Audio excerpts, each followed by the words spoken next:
Ahí está. Sí, ¿cuál es su nombre y a qué se dedica aquí en la empresa? Yo soy Raúl Portillo, mi puesto se llama jefe de control de envases. El puesto de jefe de control de envase consiste en dar seguimiento a las dotaciones que tenemos de cada tipo de gas. Tenemos que tener suficientes envases para comercializar, para atender a todos nuestros clientes. Entonces, dentro de varias actividades, creo que lo más importante son tener bien abastecida a la planta, igual que dar seguimiento a la producción de llenado. En esta planta solamente llenamos oxígeno, medicinal e industrial. Comercializamos, o como infra, comercializa argón, nitrógeno, CO2, helio, entre otras mezclas de estos mismos gases o gases especiales, pero en León solamente llenamos el oxígeno y pues principalmente lo que serían las actividades que desempeño yo aquí en infra. Ya. Los tanques están compuestos, es una aleación de acero, carbón y aluminio. Hay algunos tanques que ya vienen, que se les llama nueva generación, que son completos de aluminio. Antes se manejaba el acero al carbón, pero por el peso de los mismos eran un poco inseguros y pesados para transportarlos. Entonces los tanques de nueva generación son prácticamente de aluminio, lo que provoca que sean más ligeros para poder transportarlos, porque nuestros choferes hay ocasiones que sí los ruedan o los entregan, no los pueden entregar en unidad motorizada, sino que usan diablitos, etcétera. Entonces recorren a veces distancias largas, y que los envases sean ligeros les ayuda mucho para evitar lesiones y ahorrarse tiempo en las entregas. ¿Qué piezas componen el tanque de oxígeno? El tanque de oxígeno está compuesto por el cuerpo del envase, que se produce en una sola pieza. Es un disco donde se calienta y se perfora, se hace presión y genera el cuerpo del envase. Aparte de eso tiene un collarín encima, el cilindro, y después del collarín tiene una válvula. La válvula es diferente dependiendo del tipo de gas que contiene el cilindro, es la válvula que lleva. Esa válvula consta de un volante, que es con la que se abre la misma, y interiormente pues tiene un sistema diferente, ¿no? Que sirve obviamente para no dejar salir el gas. Hay algunas válvulas que llevan son check-in, se llaman, que evitan retrocesos hacia el tanque, pero pues básicamente de eso está conformado los envases, no tiene mucha ciencia. Más o menos, ¿cómo es que manejan el oxígeno? El proceso del oxígeno consiste, se maneja o se transporta el líquido criogénico. Son pipas criogénicas que llevan, por ejemplo, hablando de esta planta, son pipas que nos surten 2 veces por semana más o menos. Nos han de surtir unos 10.000 metros cúbicos de oxígeno ya convertidos de líquido a gas, como unos 10.000 metros cúbicos, nos surten 2 veces. Entonces la pipa criogénica nos llena el termo aquí en la planta, el líquido. Después del termo de nosotros hay un gasificador que hace la conversión al gas. Ya después ese gasificador envía a nuestro manifold de llenado ya el oxígeno en gas, y a su vez pues ahí se colocan los 25 cilindros que tienen como capacidad los manifold. Entonces tenemos dos manifold, uno que es para oxígeno industrial y otro manifold que es para oxígeno medicinal. Realmente el oxígeno industrial y el medicinal viene de donde mismo. La diferencia obviamente que están separados por manifold, y la diferencia entre uno y otro pues nada más es el cuidado de los envases, porque el oxígeno pues realmente es el mismo, nada más que si se tiene más cuidado, más limpieza, y se hace un barrido ¿cómo se llama? Al llenado del oxígeno medicinal.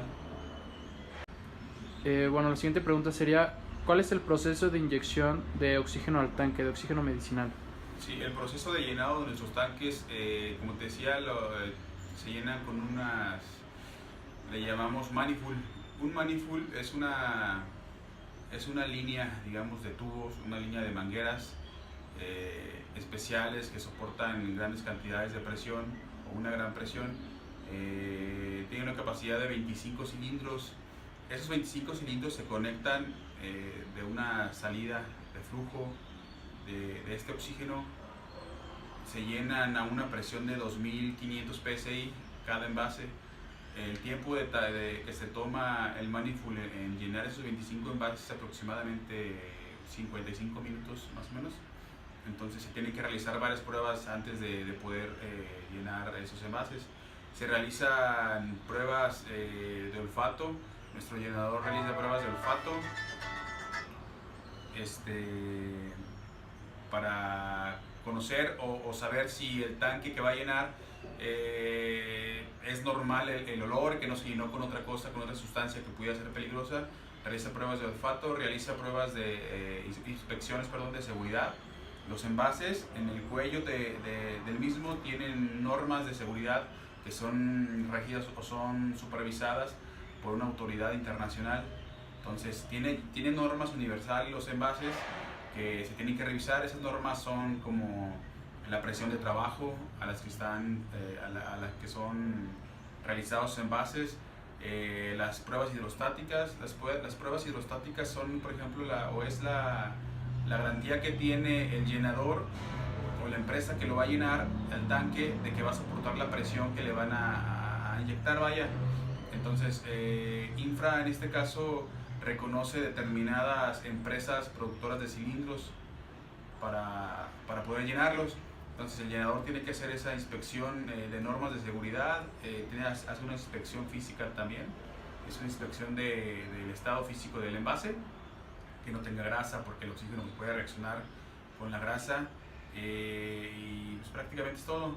Ya tenemos en nuestro manifold una computadora que es la que revisa o la que supervisa el llenado de los mismos, va revisando cómo se van llenando, con que la temperatura sea correcta. Tiene reguladores, cada salida de oxígeno de llenado tiene reguladores para que el flujo no sea tan rápido, sea normal, no haya ningún peligro. Entonces básicamente es el proceso de llenado de los envases. Bueno, la última pregunta sería, ¿cuánto es el tiempo de vida de un tanque? El tiempo de vida útil de un tanque pues depende mucho de obviamente el material de que está hecho, depende mucho también del cuidado que se le tuvo al envase durante su vida de trabajo. Depende mucho si fue un tanque que estuvo en intemperie, que estuvo en contacto con mucha humedad, si tuvo mantenimientos. Realmente eso es muy importante para la vida útil de un envase. Es muy difícil dar un término general porque sí, es lo que te comentaba, es muy importante y sí detona mucho cuando un envase sirve o deja de servir. Nosotros tenemos envases de aproximadamente que fueron fabricados, ¿qué te puedo decir? Me he encontrado envases activos que fueron hechos en 1940. Entonces, pero que es un envase que ha recibido buen mantenimiento, que se le siguen haciendo pruebas hidrostáticas. Las pruebas hidrostáticas se hacen en tanques superiores a 6 metros cúbicos, se hacen cada 10 años. Entonces, haz de cuenta que el envase o la prueba hidrostática consiste en que meten a un tipo aljibe el envase, afuera hay un nivel de agua. El envase es inyectado por aire o por oxígeno o por X gas, 1.5 veces su presión normal de trabajo. Entonces el envase se infla, no a simple vista se ve, pero molecularmente se ve o se infla, vaya, porque se sube el nivel del agua que está midiendo. Entonces la prueba hidrostática consiste en que se vuelve a vaciar el envase. Si el nivel regresa al nivel original, donde estaba antes de llenar el envase, se considera como un éxito la prueba. Entonces el tanque se le graba la fecha, el fabricante o la empresa que hizo esa prueba hidrostática, y se garantizan 10 años más de llenado. Si el envase o si el nivel se queda en la medida que agarró después de inyectarle el gas, es un envase que ya no regresó a su estado original, que ya no sirve, se rompe, se desecha y se manda a la basura. Entonces depende mucho de eso, pero si me dices que te diga más o menos un periodo de vida, yo podría decir que un envase en buenas condiciones sin problema puede durar 25 años, 30 años.